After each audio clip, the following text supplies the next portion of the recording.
You slept 8 hours last night, 8 full hours, and you still woke up feeling like you got hit by a truck. Meanwhile, your friend, the one who brags about sleeping 5 hours, somehow shows up looking like a fresh cup of coffee with legs. What's going on?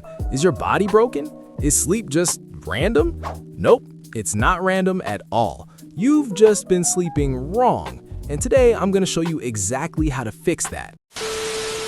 Here's something that's going to mess with your head a little bit. The amount of hours you sleep doesn't matter as much as you think.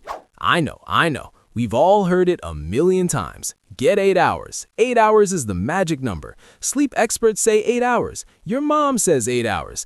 But here's the thing. That advice is incomplete. It's like telling someone just eat food without telling them what kind of food. Because the truth is, sleep is not just one thing. It's not a flat line.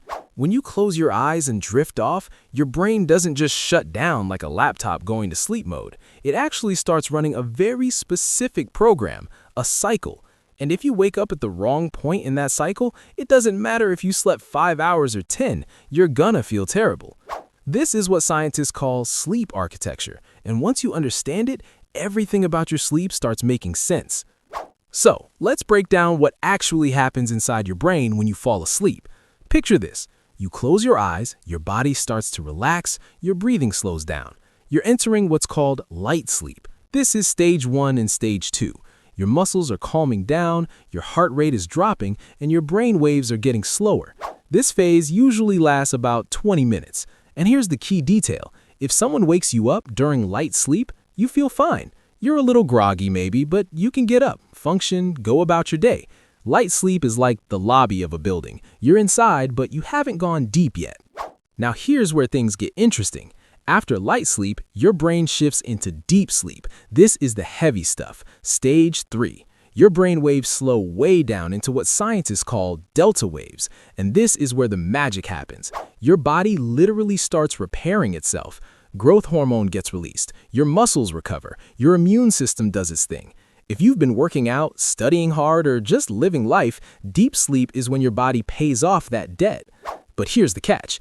If your alarm goes off while you're in deep sleep, and this is critical, you feel destroyed. That heavy, foggy, I can't even open my eyes feeling, that's not because you didn't sleep enough. It's because you woke up in the wrong phase. Your brain was in the middle of doing important work and you just ripped the plug out of the wall.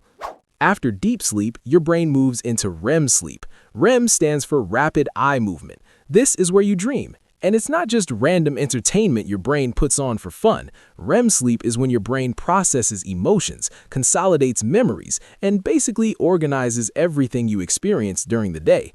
Matthew Walker, a neuroscientist at UC Berkeley and author of the book Why We Sleep, calls REM sleep overnight therapy. He says it's the phase where your brain takes the emotional edge off of difficult experiences. So if you've ever gone to bed stressed and woken up feeling a little better about things, that's REM doing its job. Now here's the part that ties everything together. These 3 phases, light sleep, deep sleep, and REM, they don't just happen once. They repeat in cycles. And each cycle lasts roughly 90 minutes. So on a typical night, you go through 4 to 6 of these cycles, one after another. And this is the important part, each cycle ends with a brief return to light sleep before the next one starts. That moment, right at the edge between REM and light sleep, is the perfect window to wake up. You're practically on the surface already. Your brain is ready. So the real question isn't how many hours should I sleep? It's how many complete cycles can I get? Let's do some quick math. 1 cycle is 90 minutes, so 5 cycles is 7.5 hours, 4 cycles is 6 hours, 3 cycles is 4.5 hours. Now, I'm not saying you should sleep 4.5 hours every night, that's not the point, but this explains why sometimes 5 hours of sleep feels better than 8. If you slept 5 hours and woke up at the end of a cycle, you feel sharp. If you slept 8 hours but your alarm dragged you out of deep sleep in the middle of a cycle, you feel like garbage. It's not about the total, it's about the timing. So here's how you actually use this. It's called the 90-minute rule, and it's dead simple. Start with the time you need to wake up, then count backwards in 90-minute blocks. So if you need to be up at 6:30 a.m., your ideal bedtimes would be 11 p.m., which gives you 5 cycles, that's 7.5 hours, or 12:30 a.m. for 4 cycles, which is 6 hours. And here's a pro tip. Add about 15 minutes to account for the time it takes you to actually fall asleep. So if you're aiming for 11 p.m. as your sleep time, get into bed at 10:45. Nick Littlehale's a sleep coach who's worked with elite athletes like Cristiano Ronaldo and Manchester United, actually recommends thinking about sleep in cycles per week rather than hours per night. His target is 35 cycles per week, which averages out to 5 cycles a night. He says that some nights you'll get 4, some nights you'll get 6, and that's totally fine, as long as you hit that weekly target and always wake up at the end of a cycle. Alright, so now you know the theory, but here's the problem. Even if you time your sleep perfectly, there are things that can destroy the quality of those cycles from the inside. Think of them as sleep blockers, and chances are you're doing at least 2 or 3 of these every single night without even realizing it. Sleep blocker number 1, your phone. You knew this was coming, but let me explain why it actually matters. Your phone screen emits blue light, and blue light suppresses the production of melatonin, which is the hormone that tells your brain it's time to sleep. A study from Harvard Medical School found that exposure to blue light before bed shifted participants' circadian rhythm by up to 90 minutes and cut their REM sleep significantly. So when you're scrolling through your phone at 11 p.m., your brain literally thinks it's still daytime. You might eventually fall asleep, but the quality of that sleep is compromised before it even starts. The fix? Put your phone down at least 30 to 45 minutes before bed. If you absolutely have to use it, at least turn on a red light filter or night mode. But honestly, just put it in another room. Sleep blocker number 2, your bedroom environment. Your body needs to cool down to fall into deep sleep.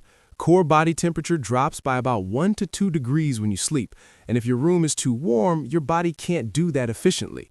The ideal room temperature for sleep is around 65 to 68 degrees Fahrenheit. That's about 18 to 20 Celsius. Also, light matters. Even small amounts of light from a street lamp or a standby LED can interfere with melatonin production. And noise? Inconsistent noise, like traffic or a TV in the next room, fragments your sleep without you even knowing it. You might not fully wake up, but your brain keeps getting pulled out of deep sleep. Make your room cool, dark, and quiet. It sounds basic, but most people skip this. Sleep blocker number 3, caffeine. And this one is sneaky. The half-life of caffeine is about 5 to 6 hours. That means if you have a coffee at 2 p.m., by 8 p.m., half of that caffeine is still in your system. And it's not just keeping you awake. A study published in the Journal of Clinical Sleep Medicine found that caffeine consumed 6 hours before bed reduced deep sleep by up to 20%. You might fall asleep fine, but you're literally cutting your body's recovery time in half. The general rule? No caffeine after 1 or 2 p.m. That includes energy drinks, pre-workout, and even some teas. Sleep blocker number 4, alcohol. I know a glass of wine feels like it helps you relax and fall asleep faster, and it does, technically. Alcohol is a sedative, so it knocks you out. But here's the problem. It absolutely wrecks your REM sleep. Walker's research shows that alcohol fragments your sleep cycles and suppresses REM, sometimes almost entirely. So you might sleep 7 hours after a few drinks, but your brain barely got to do any emotional processing or memory work. You wake up feeling unrested, foggy, and irritable. And no, it's not just the hangover. Sleep blocker number 5, stress. When you're stressed, your body produces cortisol. Cortisol is a wakefulness hormone. It's supposed to peak in the morning to help you get up and taper off at night so you can wind down. But chronic stress keeps cortisol elevated, and elevated cortisol at night means fragmented sleep. You toss, you turn, you wake up randomly at 3 a.m. staring at the ceiling. It literally chops your sleep cycles into pieces. So what do you actually do about all this? You build a shutdown routine. Think of it as a pre-sleep ritual that signals to your brain, hey, the day is over, time to wind down. Here's what that looks like. About 60 to 90 minutes before your target sleep time, start dimming the lights in your house. Your brain associates dim light with nighttime, and this naturally kicks off melatonin production. Put your phone away. Do something low stimulation. Read a book, stretch, journal, whatever works for you. Take a warm shower or bath about 30 minutes before bed. This actually helps your body cool down faster afterward, which triggers sleepiness. Keep your room dark and cool. And try to go to bed at the same time every night. Yes, even on weekends. Consistency is what sets your circadian rhythm. Andrew Huberman, a neuroscientist at Stanford, has talked extensively about this. He emphasizes that the single most important thing you can do for your circadian rhythm is to keep a consistent wake time. Your body builds its entire hormonal schedule around when you wake up, so if that shifts every day, your internal clock never stabilizes. Now let's talk about the morning, because how you wake up matters just as much as how you fall asleep. First, if possible, ditch the harsh alarm. That blaring sound yanks you out of whatever phase you're in and floods your system with stress hormones. If you can, use a sunrise alarm clock that gradually fills the room with light over 20 or 30 minutes. This gently raises cortisol levels the natural way and pulls you into light sleep before you actually open your eyes. And then, this is the golden window, the first 10 minutes after you wake up. Get sunlight in your eyes. Step outside, go to a window, whatever you can do. Direct sunlight exposure in the first 10 to 15 minutes of waking tells your brain's master clock, the suprachiasmatic nucleus, that the day has started. This sets off a hormonal chain reaction that makes you alert now and sleepy at the right time tonight. Huberman calls this the single most effective zero-cost tool for improving sleep. Just sunlight in your eyes every morning. And while you're at it, move your body. Even 5 to 10 minutes of light stretching, a short walk, or some basic bodyweight exercises in the morning can increase blood flow, raise your core temperature, and clear the sleep inertia faster than any cup of coffee. So let's bring this all together. Sleep is not just about hours, it's about cycles. Your brain runs in 90-minute loops, and waking up at the end of a cycle is the difference between feeling wrecked and feeling ready. Use the 90-minute countdown to plan your bedtime. Eliminate the 5 sleep blockers: phone, environment, caffeine, alcohol, and stress. Build a nightly shutdown routine, wake up with light, not shock, and use those first 10 minutes to lock in your rhythm for the day. This isn't complicated. It's not some expensive biohack. It's just understanding the system your body already runs on and working with it instead of against it.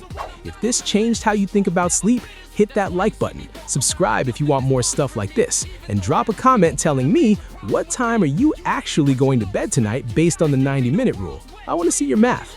I'll see you in the next one. Until the sky falls.